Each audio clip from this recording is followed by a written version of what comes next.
दोस्तों क्या आपको पता है, अगर आप अपने फिंगर्स को कुछ इस शेप में रखते हैं, कुछ इस शेप में भी रखते हैं, तो इससे भी आपका माइंड पावर इंक्रीज हो सकता है। सुनने में थोड़ा फनी लग रहा होगा, बट जब आप इसके पीछे के रीजन को जानेंगे तो आप हमेशा अपने हाथ इसी तरीके से रखेंगे। अगर आपने एलोन मस्क, एंड्रयू टेट या क्रिस्टियानो रोनाल्डो को देखा होगा तो उनके हाथ में ये फिंगर शेप जरूर देखा होगा। यहाँ तक कि जो हमारे गौतम बुद्ध जी थे वो भी इस फिंगर गेस्चर का यूज करते थे, उत्तराबोधि मुद्रा। इसको मुद्रा ऑफ हाईएस्ट एनलाइटमेंट भी बोलते हैं। बेसिकली एक पावरफुल फिंगर गेस्चर होती है। इसमें हम अपने हाथों को कुछ इस शेप में रखते हैं, कुछ इस शेप में।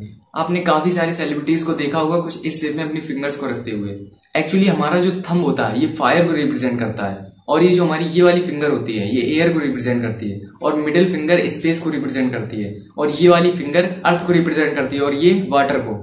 और हमारी जो बॉडी होती है वो इन्हीं पांचों एलिमेंट से मिलकर बनी होती है। तो जब हम फिंगर्स को ज्वाइन करते हैं तो हमारे जो एलिमेंट्स होते हैं, अपने शरीर के जो एलिमेंट्स होते हैं ये बैलेंस होते हैं, जिससे हमारी बॉडी एनर्जेटिक और हेल्दी रहती है। ओके, दूसरी बात, जो हमारे फिंगर्स में जो रिसेप्टर्स होते हैं और जो न्यूरॉन कनेक्शंस होते हैं वो डायरेक्ट हमारे ब्रेन से लिंक होते हैं। और जब अपने फिंगर्स को कुछ इस शेप में लाते हैं तो इससे हमारी फोकस लेवल इंक्रीज होता है, अटेंशन स्पैन इंक्रीज होता है, plus inner and outer awareness increase होती है, सेल्फ कॉन्फिडेंस बढ़ता है। तभी आपने देखा होगा इंटरव्यूज में सेलिब्रिटीज इस तरीके से अपने शेप को करके बैठते हैं, ताकि उनका जो कॉन्फिडेंस है वो इंक्रीज हो, अवेयरनेस आसपास क्या चल रहा है वो इंक्रीज हो। इससे स्ट्रेस भी कम होता है, एंजाइटी भी कम होती है, चिंताएं भी कम होती है। और सेम एज उत्तराबोधि मुद्रा, एक मुद्रा और होती है हाथनी मुद्रा, जिसमें अपने फिंगर्स को कुछ इस तरीके से रखते हैं, इस तरीके से। और इन फिंगर गेस्चर्स का इफेक्ट सेम होता है लगभग।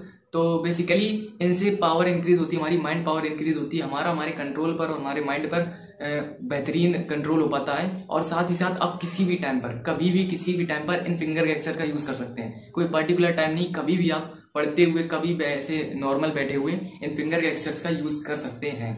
और अगर आप अपनी लाइफ में काफी टाइम तक इन फिंगर गेस्चर का यूज करते रहे तो आपको बहुत सारे सेल्फ चेंजेस देखने को मिलेंगे।